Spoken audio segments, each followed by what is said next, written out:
You should just step aside, old man, before I embarrass you. That's what the kid said to me, loud enough for the entire bar to hear. My name's Mark.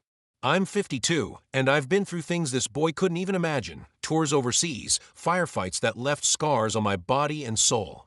But the so-called man standing in front of me? Just a personal trainer named Kyle, 25 if that, with a protein shake in his hand, and an ego the size of Texas. I hadn't planned to confront him tonight. Truth is, I came here for a quiet drink. The kind of bourbon that warms you slow. But fate doesn't ask for your permission. Fate throws you right into the fire and watches what you'll do with the flames. Kyle was grinning like a wolf who thought he'd cornered his prey. Only he wasn't looking at prey. He was looking at a husband who'd already pieced together the puzzle of late-night texts, endless training sessions, and a wife who smelled of cologne that wasn't mine when she crawled into bed at 2 a.m. My wife, Amanda, thought she was clever. Thought I'd turned soft, too busy with work, too tired to notice the cracks forming in our marriage. She underestimated me. The bar was crowded shoulder to shoulder with office workers still in ties, women laughing too loud over cocktails, and the usual tough guys who lived for this kind of drama. And now they had it. Every eye was on me and Kyle. He wanted an audience. He wanted witnesses for the moment he'd humiliate me, the outdated husband who couldn't keep up. I leaned back in my chair, deliberately slow, swirling the amber in my glass. He took that as fear. Weakness. He had no idea. That's the problem with kids who only build muscle in the mirror. They think size equals strength, that loud equals dangerous. But I'd learned long ago that real strength is quiet. Patient. It waits. You're not man enough for Amanda, Kyle sneered, puffing his chest out. The bar went silent. Even the bartender froze with the tap half pulled.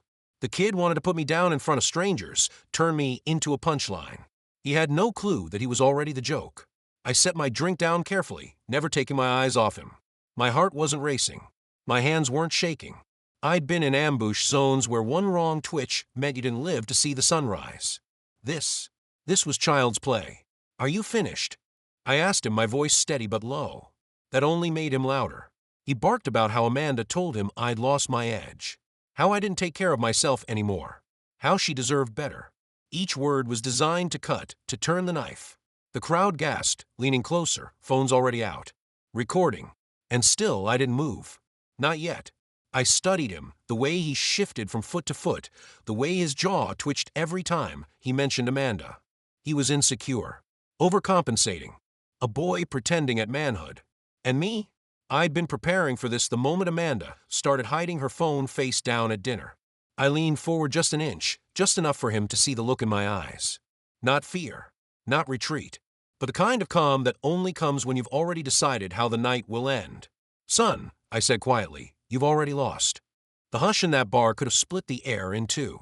Kyle blinked, thrown for the first time all night. The crowd stirred, sensing something different in my tone. And me? I smiled into my glass because I knew what was coming. Kyle didn't like being thrown off balance, not even for a second.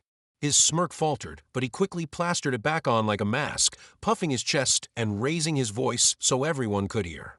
You think you're tough, old man? Amanda told me all about you. You hide behind your job. You let yourself go. You're a shell of what you used to be. She deserves a real man, not some washed-up has-been. The crowd gasped again, whispers spreading like wildfire across the bar. My wife's name, our private life, now dragged through the mud in front of strangers. Phones tilted higher, recording every syllable, waiting for a brawl. That's what they wanted.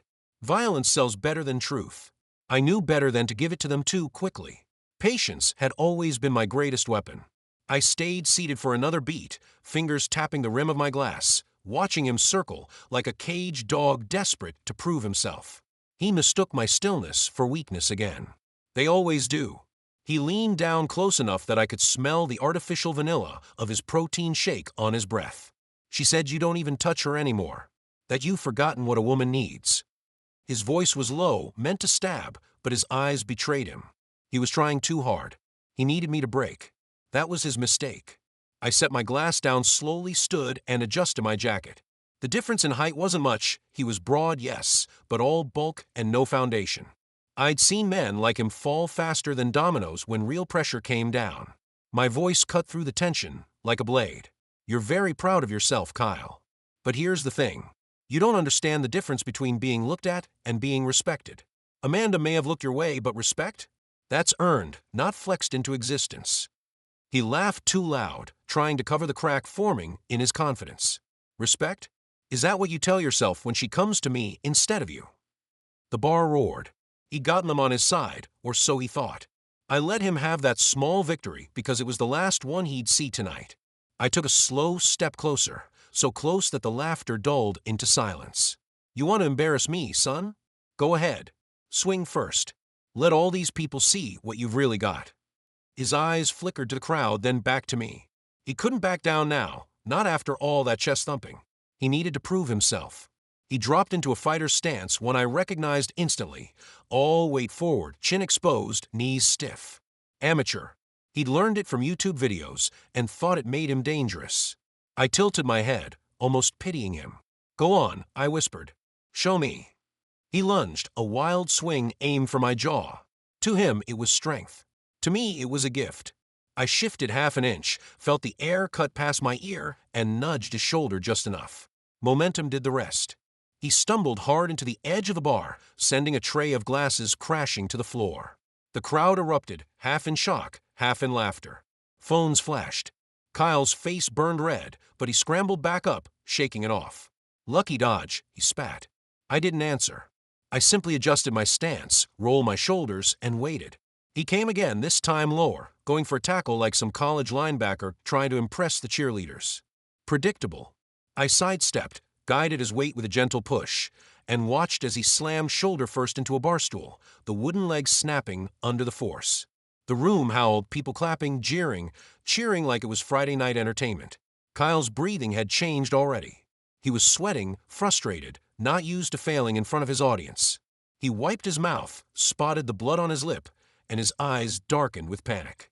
Stand still and fight me like a man, he roared, charging again. This time I caught his wrist mid-swing, twisted just enough to make him wince, and redirected him into the jukebox against the wall. The music cut off with a screech. The room plunged into silence, except for the sound of Kyle groaning. I released him, letting him crumple for a moment before he staggered back up. His bravado was slipping away, but his pride wouldn't let him stop. Not in front of the crowd. Not after invoking Amanda's name, like some prize to be fought over. That was the core of it. He thought she made him strong, when in reality, she was just his excuse. I could see the desperation building. He grabbed a bottle off a nearby table, gripping it by the neck like a weapon. The crowd gasped, people shouting now, warning him, egging him on. This had gone from show to danger in a heartbeat. That's when I stopped holding back. My hand shot out, catching his wrist before he could swing. I applied pressure to a nerve cluster I hadn't used in years, but the body remembers. His fingers spasmed, the bottle slipping free and shattering harmlessly on the floor. His eyes went wide, the fear breaking through for the first time. "What are you doing to me?" he gasped. My voice was calm, steady, the voice I used to give orders under fire. Teaching you the difference between muscle and discipline, between looking strong and being strong. He tried to pull away, but my grip was iron. You think you're man enough to humiliate another man in public? To take what isn't yours? This is what man enough looks like. The bar had gone completely still now, every single phone recording, every face riveted. Kyle's mask had crumbled, leaving nothing but a scared boy trapped in a man's body. I let him go, stepping back, giving him one last chance to retreat. But he wouldn't, not yet. Pride is heavier than any weight he'd ever lifted, and it was crushing him right there in front of his audience. He wiped the blood from his lip, glared at me with fury and humiliation, and I knew in that moment, the real fight had only just begun. Kyle's glare could have cut glass, but beneath it I saw what I'd seen in countless young soldiers on their first deployment, panic hiding behind bravado. He was breathing heavy, his chest rising and falling like a bellows, veins straining against his neck. The crowd fed off the tension, a sea of phones glowing like spotlights, every angle of his humiliation captured forever. That terrified him more than I did. He could stomach losing in private, maybe spin it later, but this was a stage, and he was the fool who'd written his own downfall. He spat blood on the floor and squared his shoulders. "You think this is over? You think you're proving something?" His voice cracked just enough for me to catch it, though he tried to mask it with a growl. He raised his fists again, shaking slightly, his body tense but sloppy. His balance was gone, his instincts dulled by anger. I knew then he wasn't fighting for Amanda or for pride. He was fighting because he had no other move left. And that made him dangerous in a different way. Men with nothing to lose will do anything. I lifted my hands, palms open, relaxed.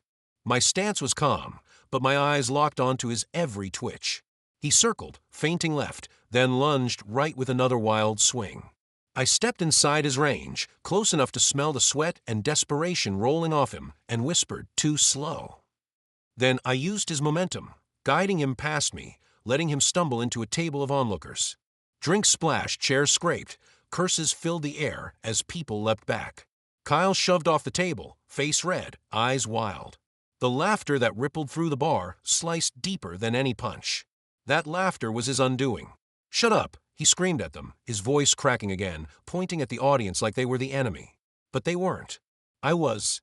He spun back toward me, fury blinding him, and came in reckless.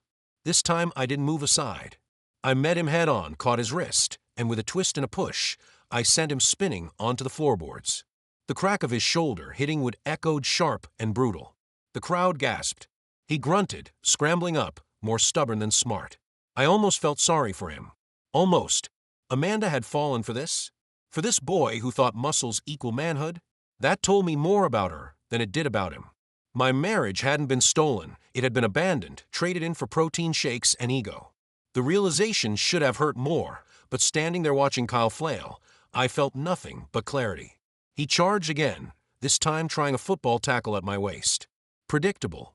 I dropped my weight, pivoted, and his body sailed past me like a sack of bricks, colliding with the side of the pool table. The sound of balls scattering across filled the room like gunfire. He groaned, clutching his ribs, his perfect hair plastered with sweat. The crowd was wild now, a mix of shock, amusement, and morbid fascination. This was better than any fight night they'd ever paid to see. "Stay down, son," I told him, my voice steady but loud enough for everyone to hear. "It only gets worse for you from here." But pride wouldn't let him. He staggered to his feet, swaying slightly, jaw clenched. He needed to land one, just one, hit to save face.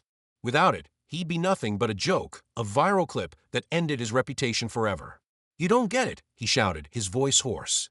"She's done with you. Amanda's mine now." The words cut sharper than his fists ever could. Not because they were true. I'd already lost Amanda long before tonight, but because he said like she was property, like a prize to be claimed. He didn't understand love, commitment, sacrifice. To him, it was just conquest. That's when I stepped forward, closer than before, so close that the whole bar leaned in with us. "You think taking another man's wife makes you strong? That humiliating me makes you powerful?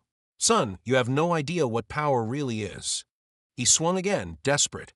I caught his arm mid-air, twisted, and brought him down hard across the edge of the bar. His cry of pain was raw, guttural, stripped of all the cocky bravado. Phones captured every second as he writhed, clutching his side, breath ragged. The crowd wasn't laughing now.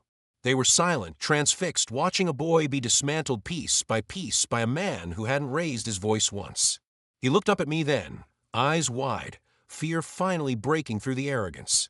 How are you doing this?" he stammered. I leaned down, voice steady, the voice of command I hadn't used since the service. "Because while you were learning how to pose in mirrors, I was learning how to survive. While you were counting reps, I was counting men who depended on me to keep them alive. You thought this was about Amanda. It never was. This was about respect. And respect isn't given, it's earned. Something you've never done a day in your life." His face crumpled, his lips trembling, the weight of humiliation settling on his shoulders heavier than any barbell he'd ever lifted. He tried to speak, but no words came. Just shallow, ragged breaths and the realization that his world was caving in around him. I let him go, stepping back, giving him room. He stayed on the floor this time, broken pride holding him down more than my hands ever could. The silence was deafening.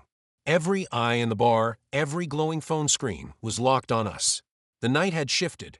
Kyle wasn't the predator anymore. He was the prey. And everyone watching knew it. The bar was silent, save for the ragged sound of Kyle's breathing as he crouched on the floor clutching his side, sweat dripping down his forehead, his perfect image shattered in front of dozens of witnesses. Phones stayed trained on him, recording every second of his downfall, the glowing screens catching his humiliation from every angle. The boy who wanted to make me look small was now reduced to nothing more than a viral cautionary tale waiting to be uploaded. I didn't have to lay another hand on him. The damage was already permanent. But I wasn't finished. Not yet. Because this wasn't just about Kyle. It was about Amanda too, and every lie she thought I hadn't noticed. I straightened my jacket, scanned the crowd, and then raised my voice loud enough for everyone to hear. Funny thing about respect, I said slowly, letting my words hang in the air. You can't take it, you can only earn it. And Kyle here never earned a damn thing. The crowd shifted, some laughing, some whispering, all eyes burning into the boy who only minutes ago thought he was king of the room. His lips trembled as he tried to stand, but his legs betrayed him, wobbling like a foal's. His pride screamed to rise, but his body had already surrendered. That's when the door swung open, and Amanda herself walked in. My wife, or at least the woman who used to be. She froze mid-step as her eyes took in the scene, the shattered bottle on the floor, Kyle's split lip and trembling body, the crowd of strangers holding up phones. Her mouth opened, then closed again, but the shock on her face said everything. She hadn't expected this. She hadn't expected the mask to be ripped off her new boy toy in front of witnesses. "Mark," she started, her voice quivering, "this isn't what it looks like." That phrase. That cursed phrase. I almost laughed. Instead, I simply stepped aside and gestured at the wreck of a man she had chosen. "Take a good look, Amanda. This is what you left me for. This is your choice, exposed for everyone to see." The room stirred, whispers thick as smoke. Some recorded her reaction now, phones swinging from Kyle's humiliation to Amanda's wide-eyed horror. She glanced at Kyle, who couldn't even meet her eyes, and the color drained from her face. I kept my voice steady, calm, like I was reading her obituary. 3 months of secrets. Late-night messages you thought you hid. Gym sessions that ended in hotel rooms. You thought I wouldn't notice? You thought I wouldn't act? I've been gathering everything, photos, texts, even the bills you forgot to cover your tracks with. Her face went pale, lips pressed tight, fingers trembling. She looked like a child caught stealing from her parents, except this wasn't candy. This was a marriage, burned to ash by her choices. "Mark, please," she whispered, but there was no conviction behind it. No fight. She already knew it was over. I turned back to the crowd, to the dozen cameras filming every second, and let my final words land with the weight of a hammer. "When you get home tonight, Amanda, you will find divorce papers on the table. Signed, sealed, done. The house, the accounts, they're mine. The lawyer already has the evidence, every message, every photo. There's nothing left for you to take from me, except maybe the shame of explaining all this when it hits the internet." The bar erupted, gasps, murmurs, even claps. Amanda covered her mouth, eyes filling with tears, but I didn't flinch. Not this time. Kyle staggered toward the door, desperate to escape, but I wasn't about to let him leave without one last reminder. "Oh, Kyle," I called out, and the boy froze, shoulders tensing. "When those videos hit the net, every gym in this city will know exactly who you are. Trainers who sleep with married clients don't last long. Check your contract. Most of them have morality clauses. Your career is over before it even started." His head dropped, and with it, the last shred of pride he'd been clinging to. He pushed past Amanda and bolted out the door, swallowed by the night. The phones followed him until the door slammed shut. Amanda stood frozen, torn between chasing him and facing me. I didn't give her the choice.